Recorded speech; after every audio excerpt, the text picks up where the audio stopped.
El sexto juego se está muriendo. Y de pronto, la cámara encuentra a Mike Bibby con el rostro abierto, la sangre marcándole el pómulo y la mirada clavada en un árbitro, que ya no está mirando su herida, sino sus manos. Kobe Bryant se aleja un paso.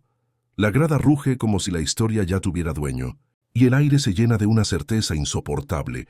Aquí, un detalle puede manchar una década. En esa fracción de segundo, no se rompe solo un cierre. Se rompe la confianza, porque desde esa noche, cada vez que alguien pronuncia Lakers vs. Kings 2002, la discusión no empieza con quién fue mejor, sino con qué tan frágil puede ser la verdad cuando depende de una decisión humana. Para entender por qué esta serie dejó cicatriz, hay que volver al clima de 2002. Los Lakers llegaban como dueños del escenario. 2 campeonatos seguidos habían convertido a Los Ángeles en una máquina de espectáculo, luces, cámaras, celebridades, la sensación de que el título era una propiedad privada. Pero por debajo del brillo había fatiga y fricción. Shaquille O'Neal era el centro del universo, un gigante que exigía dobles y triples marcas, un imán para la atención y para el ego. Kobe Bryant, en cambio, era impaciencia, talento feroz, hambre de grandeza, el impulso de demostrar que el futuro ya había llegado. Juntos eran una dinastía, separados una amenaza latente. Sacramento era la antítesis, un equipo construido como se construyen las cosas que no tienen privilegio, con paciencia y orgullo. Habían sido el mejor equipo de la temporada, regular con 61 victorias, y jugaban como si el balón fuera una idea, no un objeto. Chris Webber parecía tener ojos en la nuca, potencia, visión, creatividad y una necesidad íntima de redención. Vlade Divac aportaba inteligencia de veterano. Peja Stojakovic castigaba el más mínimo descuido con un tiro que parecía inevitable. Mike Bibby ponía hielo en las venas del perímetro. Doug Christie mordía cada posesión como si fuera la última. Rick Adelman no les pedía heroísmo, les pedía precisión. Y esa precisión era una provocación para Hollywood. Había además una ironía que hacía todo más cruel. Divac había sido Laker, y su nombre quedó atado al intercambio que terminó llevando a Kobe a Los Ángeles, el veterano que salió, el adolescente que entró. En 2002, Divac se plantaba frente al chico que, en otra vida, había llegado al mismo edificio, porque él se fue. No era una venganza declarada. Era algo más humano, la sensación de que el pasado también juega, de que algunas historias te siguen aunque tú no las cuentes. El primer giro llegó rápido, como llegan las cosas que nadie espera ver en horario estelar. En el juego 1, Sacramento pegó primero. No fue suerte, fue autoridad. En el juego 2 volvió a ganar y el mensaje se volvió insoportable para el campeón. El trono estaba temblando. En Los Ángeles, ir 0-2 no era solo ir abajo en la serie, era sentir que la historia se estaba escribiendo sin pedirles permiso. De pronto, los Lakers ya no jugaban para dominar, jugaban para no quedar expuestos. Y cuando el campeón juega con miedo, el partido se vuelve más duro, más lento, más oscuro. La serie también era una guerra de filosofías. Phil Jackson pedía calma, estructura, paciencia. La idea de que el talento debía caber en un sistema. Adelman pedía circulación, lectura, confianza. La idea de que el sistema debía liberar al talento. En el fondo, era un choque entre el baloncesto como ceremonia y el baloncesto como conversación. Y dentro de los Lakers, esa discusión se hacía personal. Shaq quería que el juego lo reconociera como el eje. Kobe quería que el juego lo obedeciera. Cada posesión importante. Era también una negociación silenciosa entre dos voluntades gigantes. La respuesta de Los Ángeles fue instinto y oficio. Los Lakers se aferraron a la defensa, al contacto que no aparece en los highlights, pero sí en las piernas al día siguiente. Shaq castigó la pintura como una fuerza sin antídoto, y el resto se volvió disciplina. Derek Fisher sosteniendo el orden, Rick Fox absorbiendo golpes, y Robert Horry esperando su momento como quien guarda un fósforo en el bolsillo. Del otro lado, Sacramento insistía en su identidad. Cortes, pantallas, pases extra, un baloncesto que decía, sin decirlo, que la estrella podía ser el equipo. Desde la banca, Bobby Jackson corría como si el piso quemara, y Hedo Turkoglu aparecía con ese atrevimiento de quien no tiene miedo a fallar. Y entonces llegó el juego 4, el primer punto de no retorno. Sacramento tenía control y por momentos parecía que iba a tomar una ventaja definitiva. Los Lakers llegaron a estar abajo por 24. Una diferencia que en playoffs suele ser epitafio.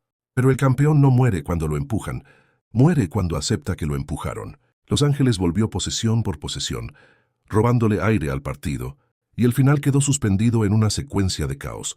Un rebote, una pelota suelta, una mirada que busca al hombre abierto. Robert Horry clavó el tiro sobre la bocina y con él clavó una idea en la mente de Sacramento. Contra estos Lakers, el tiempo nunca está de tu lado. A partir de ahí, el baloncesto dejó de sentirse limpio para quien estaba del lado equivocado. Los grandes no solo te ganan, te obligan a preguntarte si hiciste suficiente. Y aún así, los Kings no se quebraron. Volvieron al Arco Arena, con sus cencerros y su orgullo de ciudad pequeña, y ganaron el juego. 5. Estaban 3-2. Estaban a una noche de tocar lo imposible. El segundo giro fue cruel. Por primera vez la presión era de ellos. Ya no era pueden soñar. Era deben terminarlo. Y esa obligación cambia la respiración, cambia la mano, cambia la forma en que un aro se ve desde la línea. El sexto juego fue el segundo punto de no retorno. Y también el capítulo que convirtió esta historia en leyenda y en discusión eterna. Los Ángeles era una olla a presión, tricampeonato o fractura. Sacramento jugaba con el miedo controlado, de quién sabe que está a minutos de cambiar su destino. El partido se fue cargando de contactos, empujones sutiles, miradas largas, y en el último cuarto, el juego cambió de idioma. Los Lakers fueron a la línea una y otra vez.